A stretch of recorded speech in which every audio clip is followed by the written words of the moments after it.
Authentique et humaine, elle parle avec franchise.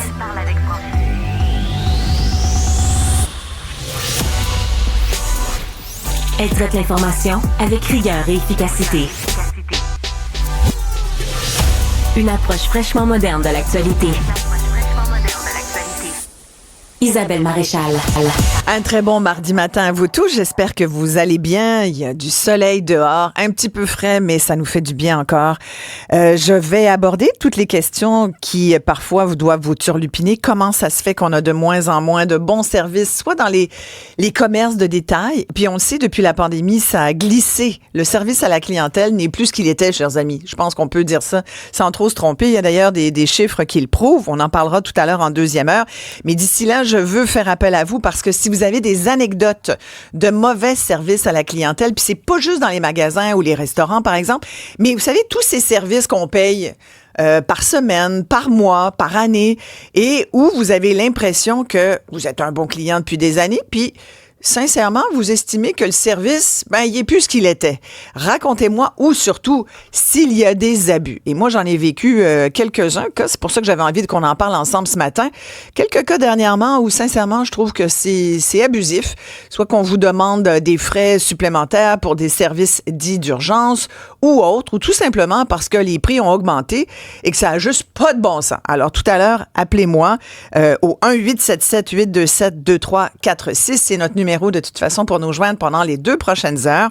Vous pouvez également m'écrire à isabelle@cube.ca et c'est le 187 Cube Radio également au téléphone 1-877-827-2346. Évidemment, je peux pas passer à côté de cette nouvelle terrible. On apprenait dimanche dernier qu'il y avait une autre Québécoise, un autre féminicide, Linda Benoit, qui a été retrouvée sans vie avec des traces de ce que disent les policiers. C'est juste pas croyable ce que le meurtrier ou le présumé assassin a fait avec le corps de Linda Benoit.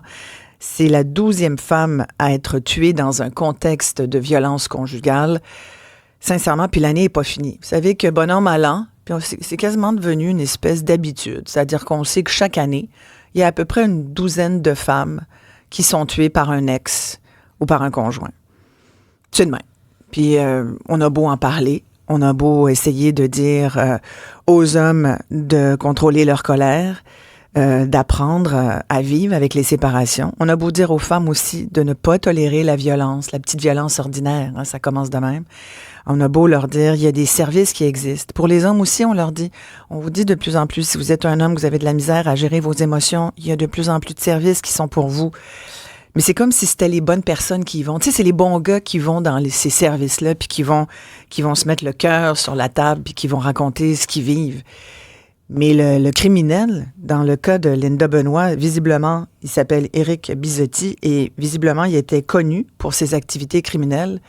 Quand les policiers ont su que c'était lui qui aurait présumément assassiné Linda Benoit dimanche, il n'y a personne qui a été surpris à tel point, ce gars-là, il était dangereux.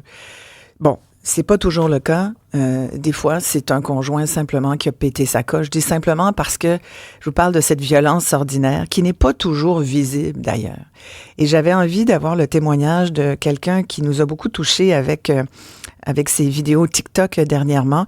C'est une femme qui a vécu dans sa mini-fourgonnette pendant plusieurs semaines parce qu'elle avait fui son conjoint violent. Quelqu'un qui est avec moi aujourd'hui, Nadia Gagné. Bonjour Nadia. Merci beaucoup d'être à l'émission. J'ai été touchée par votre histoire parce que cette petite violence ordinaire, celle qu'on voit pas forcément, celle qui laisse pas forcément de bleu sur le corps, vous l'avez vécue. C'est-à-dire cette espèce de contrôle, hein? C'est le contrôle coercitif aussi, c'est-à-dire le conjoint qui vous demande tout le temps où vous allez. Racontez-moi un peu ce que vous avez vécu avant d'en arriver au point où vous dites « ça, je veux plus vivre ça ». Ben d'abord, je suis je manque un petit peu de recul parce que c'est vraiment très, très récent. Oui. Donc, expliquer, c'est peut-être plus difficile. Maintenant... Comment vous vous sentez?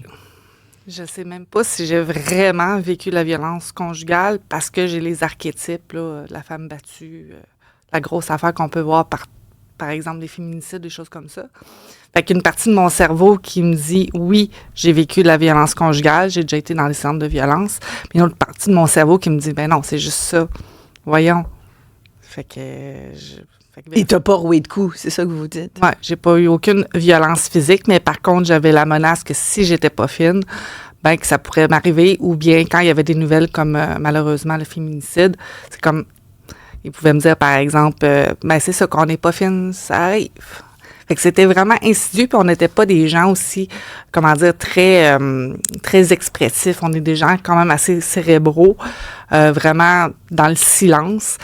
Donc, tout le temps Un couple de peu de mots, vous diriez? Oui, exactement. Ouais. Beaucoup de peu de mots, puis jamais d'envolée émotionnelle.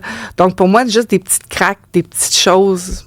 Tu sais, vu qu'il me disait, par exemple, quand il y avait un féminicide, regarde, c'est ça qui peut arriver quand on n'est pas fine. Tu sais, tout doucement. Ça peut paraître de rien, mais pour moi, ça s'est enregistré dans mon cerveau. Pourquoi qu'il me dit ça? Mm-hmm. Qu'est-ce que ça veut dire? Est-ce que ça pourrait aller jusque-là? Fait qu'il y a une peur qui s'installe, finalement, là. Ouais. Combien de temps vous avez été avec votre conjoint? 7 ans. 7 ans? Oui, 7 ans. Est-ce que vous avez vu une augmentation dans la manipulation, par exemple? Parce que ce que vous dites, c'est un peu c'est du passif-agressif, là. Mm-hmm. Sans être psy, je pense qu'on sait tous aujourd'hui ce que veut dire passif-agressif, c'est-à-dire c'est ce genre de commentaires qui se veulent même parfois pour notre bien, Mm-hmm. parce qu'on comprend pas. Mais est-ce que vous avez vécu ça depuis plusieurs années? Vous avez vu cette espèce de descente? J'ai pas vu vraiment d'escalade. On dirait que c'était des cycles, là. Après, on m'a expliqué que finalement, c'est des cycles de violence, qu'il y avait la lune de miel. Fait que je m'accrochais beaucoup aux lunes de miel, si on veut.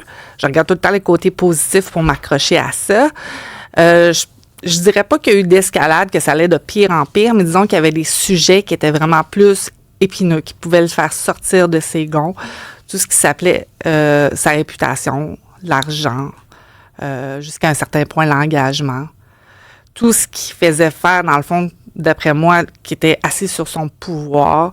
Si on parlait d'argent, d'avocat, de justice, là, il fallait que je marche sur des œufs parce que ça pouvait y faire péter les plombs. Fait que, Et quand il pétait les plombs, il faisait quoi?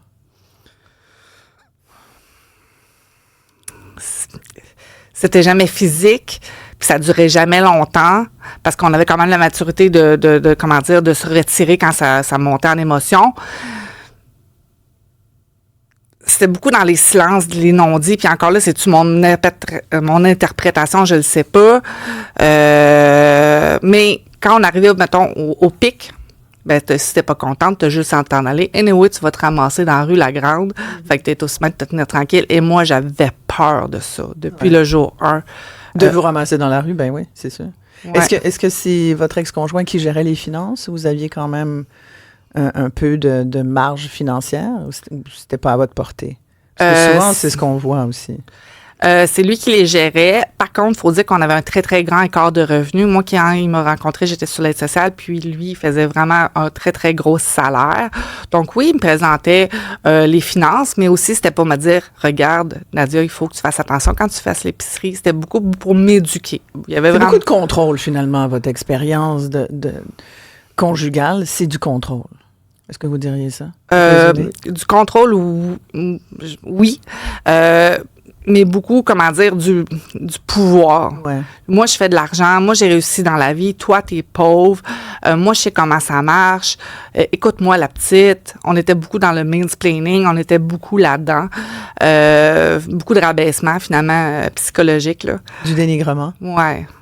Et donc, comment vous vous sentez après des années comme ça? C'est sûr qu'on s'imagine que l'estime de soi en prend un coup.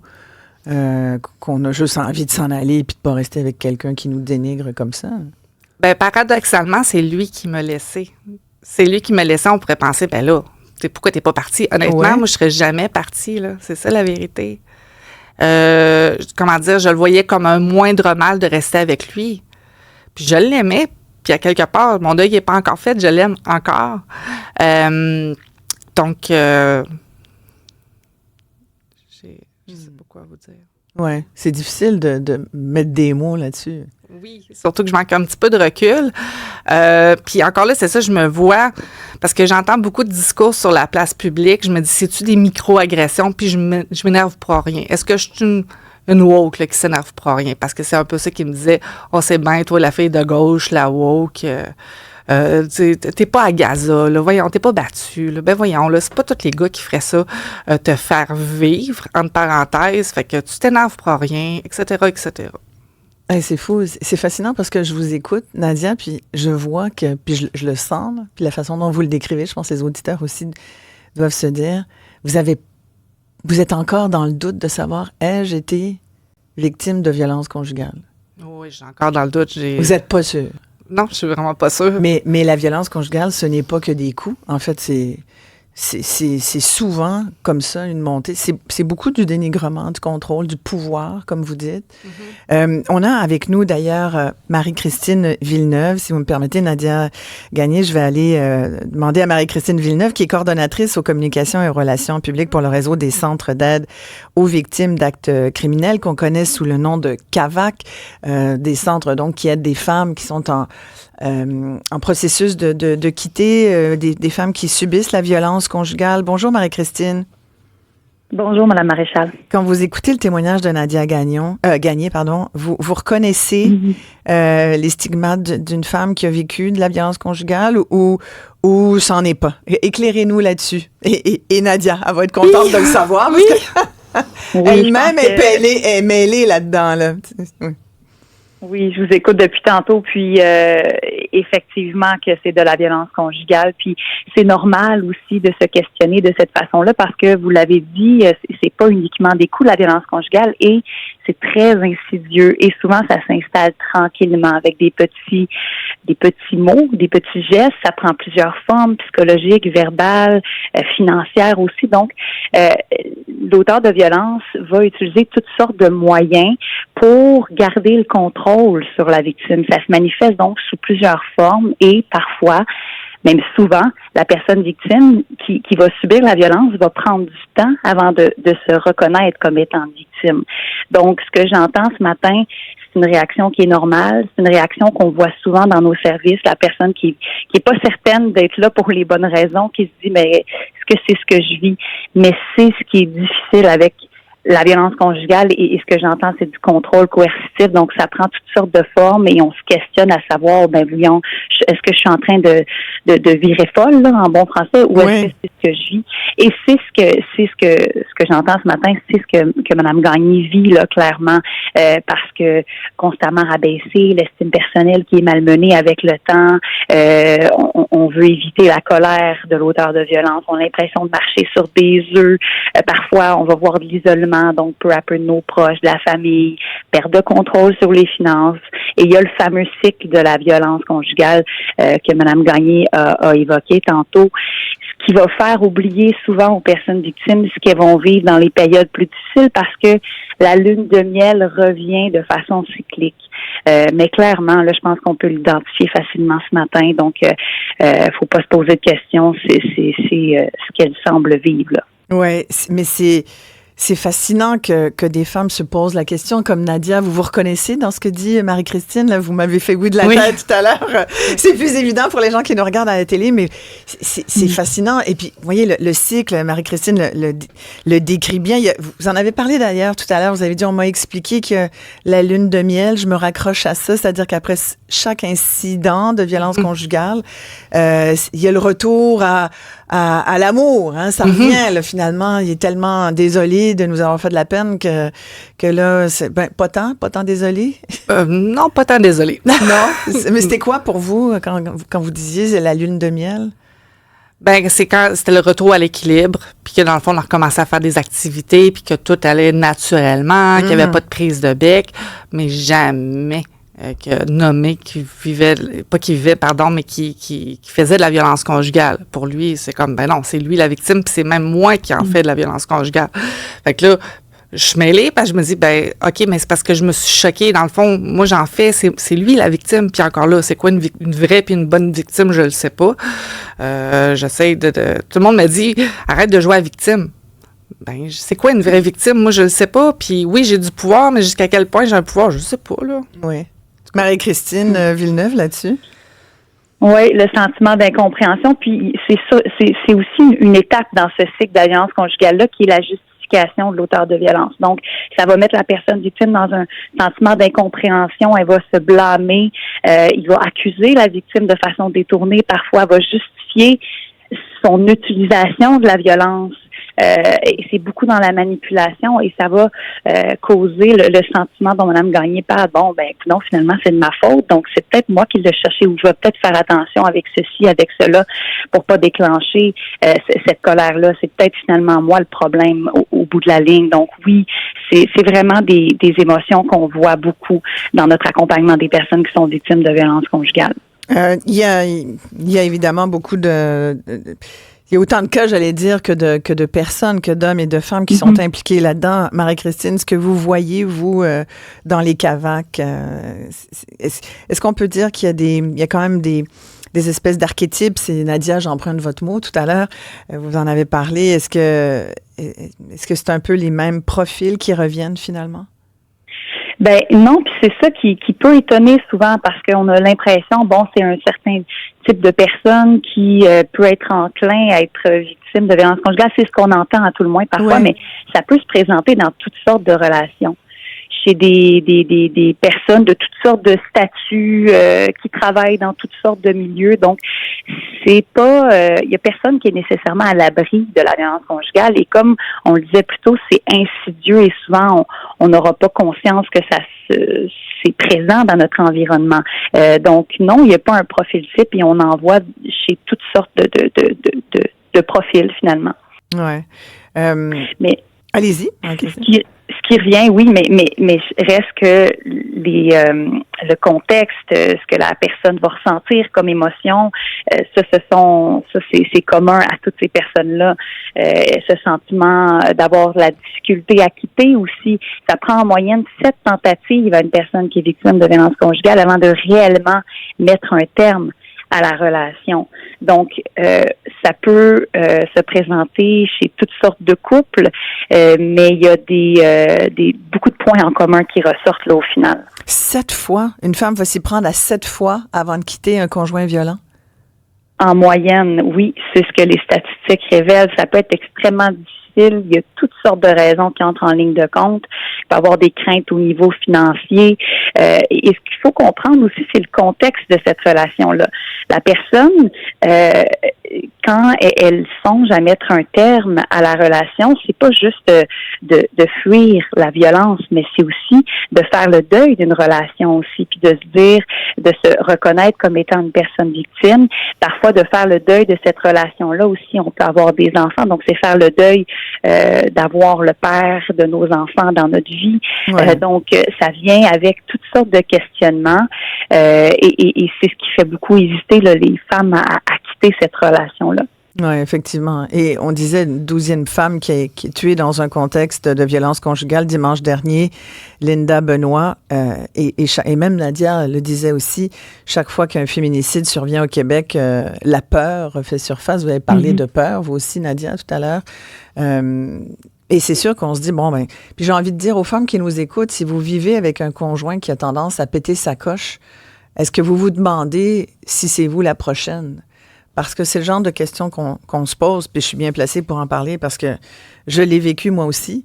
Et quand on parle du fait qu'il n'y a pas de stéréotype de la femme battue, là, vous avez dit ça tout à l'heure, là, Nadia, vous avez dit, j'ai cette image de la femme battue, mais l'image de la femme battue, c'est quoi? C'est une pauvre fille, pas éduquée, qui sait pas ce qui arrive dans la vie? Non. Moi, ça m'est arrivé, puis je suis allée à l'université, puis je pense que je suis quand même équilibrée. C'est pas mon pattern, ça m'appartenait pas.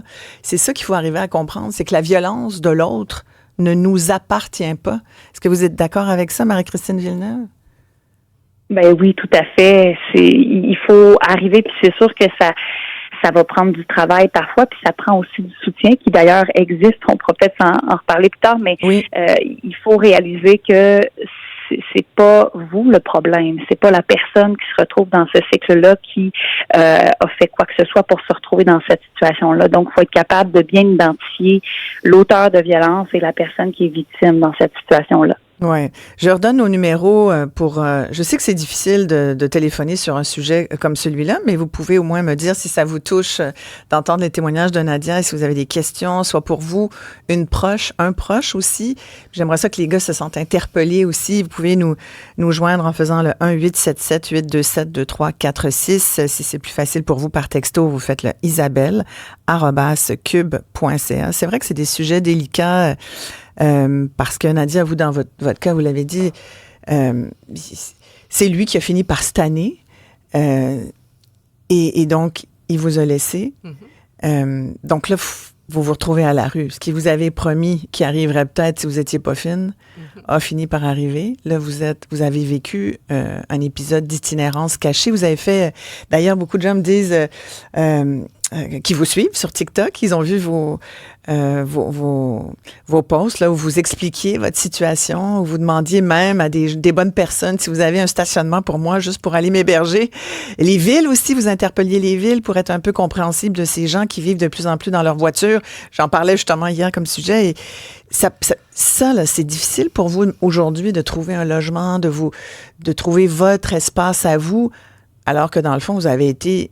La violence, c'est aussi se faire éjecter, se faire sortir comme ça. Oui. En fait, excusez-moi. Non, allez-y, prenez votre temps. C'est difficile à expliquer. Marie-Christine, on va laisser Nadia reprendre son souffle. Marie-Christine Villeneuve, je pense que la difficulté pour les femmes, c'est aussi d'avoir accès à du logement d'urgence. Mm-hmm. Oui, absolument. Il y a toutes les émotions dont on a parlé plus tôt qui peuvent expliquer que la personne va prendre du temps avant de quitter la relation, mais il y a cette espèce de vertige-là, cette crainte financière, cette crainte de se trouver du logement, parce qu'en ce moment, on le sait, la situation est difficile pour toute personne qui se cherche du logement. Et là, on se dit, bon, est-ce que je vais arriver à payer un appartement? Est-ce que je vais avoir accès à un logement qui est abordable? On le sait, même nos partenaires, les ressources d'hébergement pour femmes victimes de violences conjugales, doivent souvent garder les femmes plus longtemps à l'intérieur de leur résidence parce que il n'y a pas de logement suffisant disponible à l'extérieur, donc ça engorge les services. Donc c'est une roue qui tourne finalement.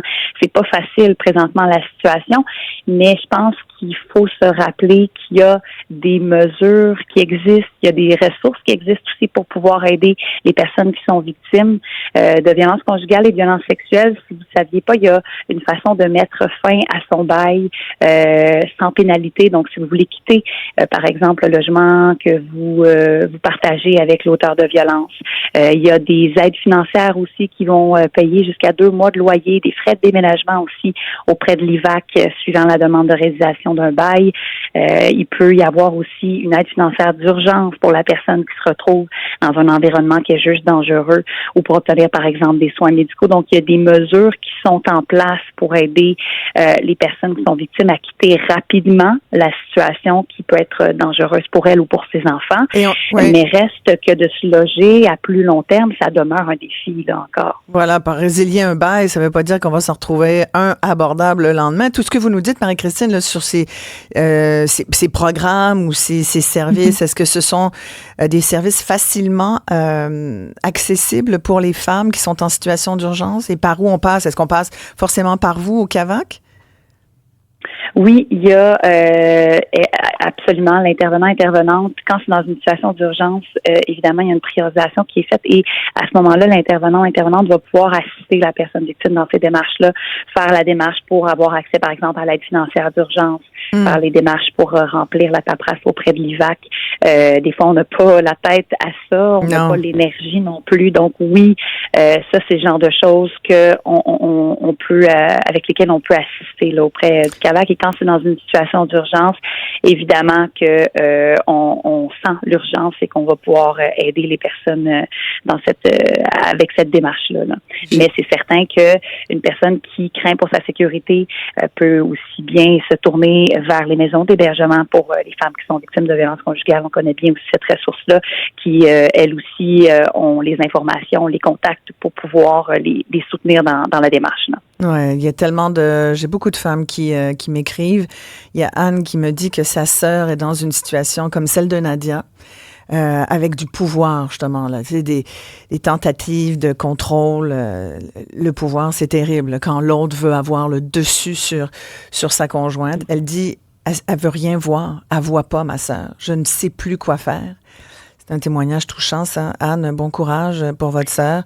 Qu'est-ce qu'on peut dire à un proche comme ça, Marie-Christine Villeneuve, une proche qui voit, mais la femme qui est dans la situation, pour toutes sortes de raisons, là, voit pas, veut pas voir, ou en tout cas, a de la difficulté à se sortir de cette situation-là. Comment peut-on, comme entourage, l'aider? Ben, il faut faire preuve de patience avec ces personnes-là parce que si c'est évident pour vous qu'elle se retrouve dans cette situation-là, si vous la brusquez, ça peut faire en sorte que les ponts soient coupés. Donc, de conserver le lien, même si c'est difficile pour vous de voir dans la situation dans laquelle elle se trouve, de conserver le lien, puis d'être là quand elle va en avoir besoin, elle va se tourner vers les gens avec qui elle a encore des liens, de pouvoir aussi la mettre en contact avec les ressources. Donc, d'être une oreille attentive sans la brusquer parce que la personne va éventuellement se rendre compte de la situation dans laquelle elle est. Mais parfois, quand il y a urgence d'agir aussi, si on n'a plus de lien avec la personne, ça va être difficile d'intervenir. Donc, il faut conserver ce lien-là, même si c'est pas facile. Et il faut être conscient aussi des ressources qui existent, qui vont pouvoir peut-être lui venir en aide et être présent au moment où elle va prendre conscience de la situation, où elle va se tourner vers les personnes avec qui elle a encore des relations. Donc, je pense que le mieux, c'est d'être présent, de s'informer aussi sur ce type de contexte-là et d'être patient avec la personne. Mais évidemment, là, je vous parle quand il y a une situation d'urgence, quand on craint pour la sécurité, là, on est ailleurs. Là, on peut faire des démarches plus exhaustives, mais sinon, il faut conserver ce lien-là avec la personne. Oui, et il faut rappeler aussi, il existe de l'aide au logement d'urgence. D'ailleurs, Nadia pourra nous en parler, mais vous voulez, avant de vous laisser aller, Marie-Christine Villeneuve, il y a le programme L'Affût, entre autres. Mm-hmm. Oui, exactement, ce dont je vous parlais tantôt, qui est l'aide en fait financière d'urgence pour les personnes qui se retrouvent en situation de violence conjugale ou qui ont été victimes de violences sexuelles. C'est l'affût et ça permet de quitter rapidement l'environnement dangereux ou d'obtenir des soins médicaux. Donc oui, c'est une des aides qui est disponible pour ces personnes-là. Oui, il y a Lise qui me dit c'est difficile de quitter son ex-conjoint. Il y a 30 ans, je l'ai quitté, mais j'avais rien. Et j'ai dû me refaire complètement. Alors, courage, Nadia. Courage à toutes les femmes qui vivent ça. Marie-Christine Villeneuve, un 12e féminicide. L'année n'est pas terminée. Comment vous abordez la chose à chaque fois quand un nom de femme se rajoute à la longue liste? Avez-vous l'impression qu'on est devenu un peu aseptisé à ça? On dirait qu'on est habitué au fait qu'il y en a une douzaine chaque année, puis que c'est comme ça. Ben nous, c'est certain qu'on ne l'est pas, puis on souhaite que la population ne le soit pas, puis les décideurs ne le soient pas non plus, parce que c'est extrêmement triste de constater d'une semaine à l'autre que ce genre d'événements-là qui se produisent. Je pense que ce qui est important de rappeler ce matin pour éviter que ça se produise, c'est que les personnes soient conscientes qu'il y a des ressources qui existent, qu'elles sont pas seules, que si elles se questionnent sur leur relation, qu'elles veulent juste des informations. Tu sais, parfois, il y a des personnes qui vont venir dans nos services, elles sont pas prêtes à aller déposer une plainte à la police, elles sont pas prêtes à s'embarquer dans un processus judiciaire ou se séparer demain matin. Nous, on n'est pas là pour les forcer à quoi que ce soit.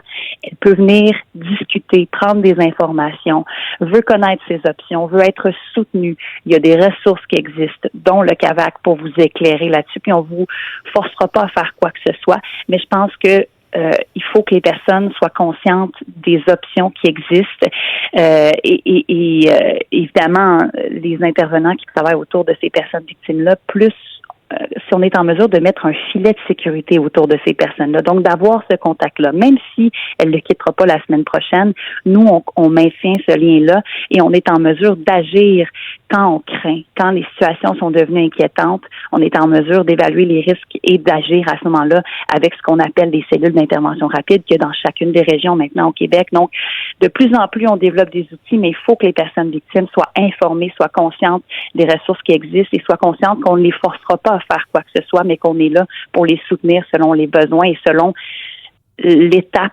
à laquelle elles sont rendues. Donc, je pense que c'est ce qui est important de retenir ce matin. Merci infiniment. Marie-Christine Villeneuve, coordonnatrice pour le réseau des centres d'aide aux victimes d'actes criminels, les CAVAC. Et d'ailleurs, j'en profite également pour joindre le CAVAC de votre région, où que vous nous écoutiez, vous faites le 1-866 le CAVAC, LECAVAC.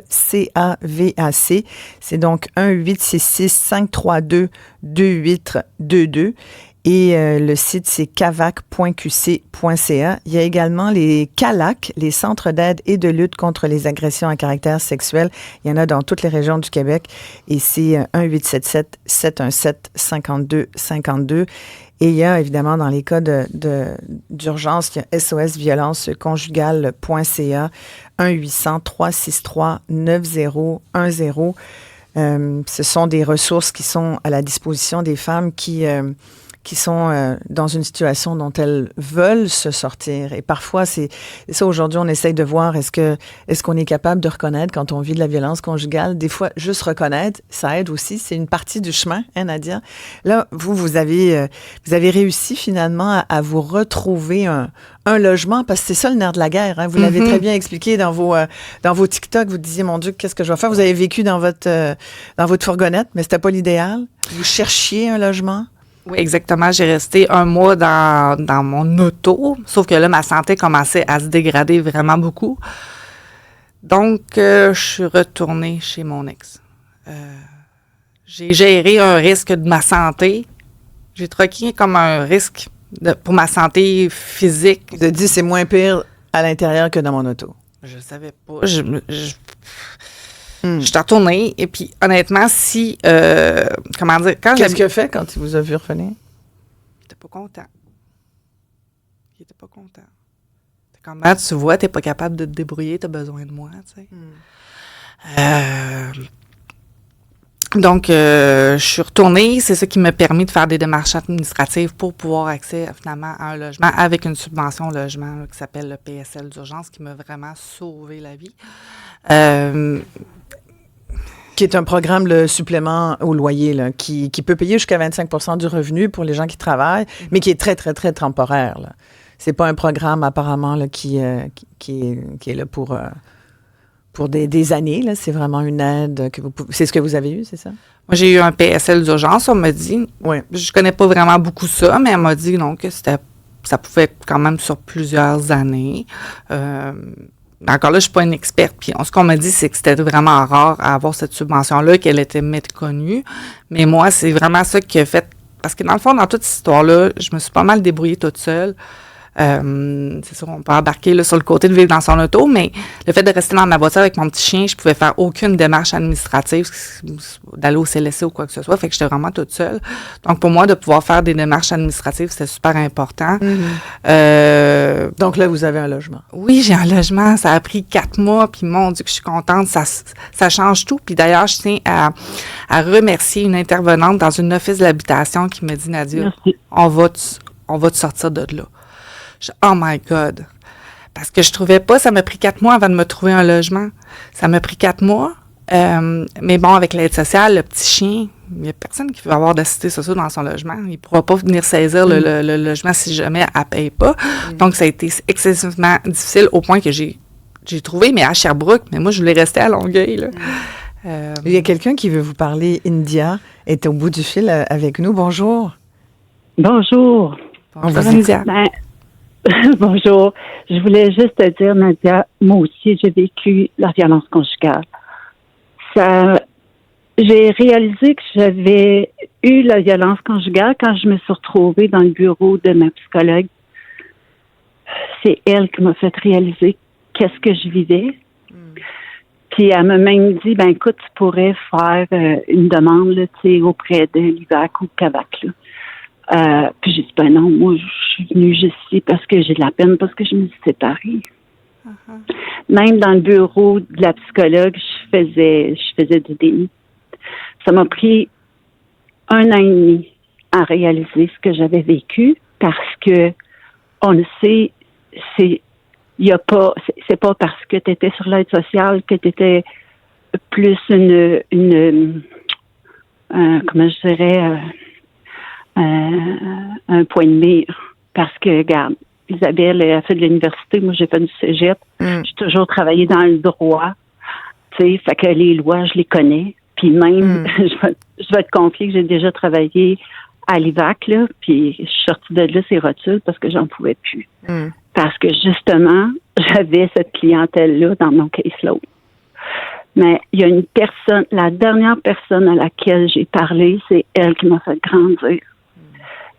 Cette personne-là aussi, elle avait beaucoup d'éducation, puis elle était directrice d'une institution, OK? Puis elle a vécu de la violence conjugale, puis le gars, il volait de l'argent, en tout cas, toutes sortes d'affaires.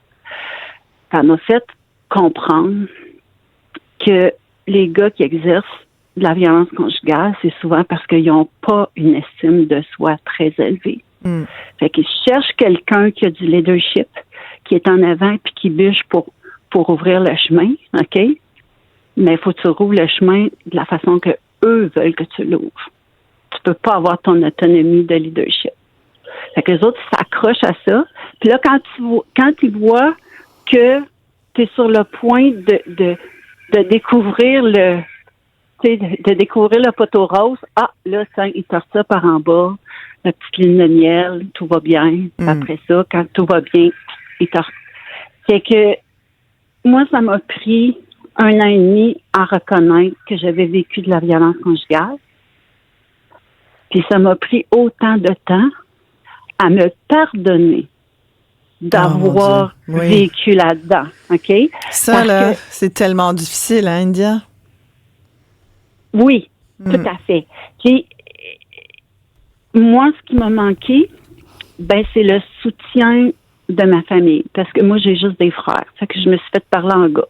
Si tu veux retourner avec cet innocent-là, tu t'arrangeras pour sortir de là. Ah ouais. OK? Ouais. Fait que c'est mon fils qui m'a sorti de là par téléphone. Il dit là, maman, là, si tu sors pas de là, oublie ça, ta petite fille, tu ne verras plus jamais. Ah oui, ça a été un ultimatum émotif pour vous dire, regarde, maman, t'es rendue là, il faut vraiment que tu sortes de cette relation. Ouais. Ça peut paraître difficile sur le coup de la part de votre fils, mais c'est sans doute la meilleure chose qui est faite pour vous, là. C'est le cadeau qu'il m'a donné sur un plateau d'argent, OK? C'est ça qui m'a fait sortir. Puis ce que j'ai trouvé, tu sais, de sortir de là, c'est un pas, c'est difficile, c'est vrai, il faut le reconnaître, c'est pas facile. De se pardonner, c'est le deuxième pas à faire, puis des fois, tu as le goût de mettre le genou à terre, mais il faut pas. India, merci infiniment de ce témoignage tellement lumineux et inspirant aussi. Je pense que ça vous touche beaucoup, Nadia. Merci, India. Merci à vous, Nadia, de nous avoir permis de parler de ce sujet-là. Je vous souhaite bonne chance. Merci beaucoup. Bonne chance. Et puis, vous avez sans doute donné l'occasion à des femmes aujourd'hui de réfléchir à leur propre situation et ce qu'India vient de nous dire, se pardonner aussi. Oui. Ça, c'est difficile. C'est le bout qui est peut-être le plus long. Mais on y arrive. On y arrive. Merci. Merci à vous.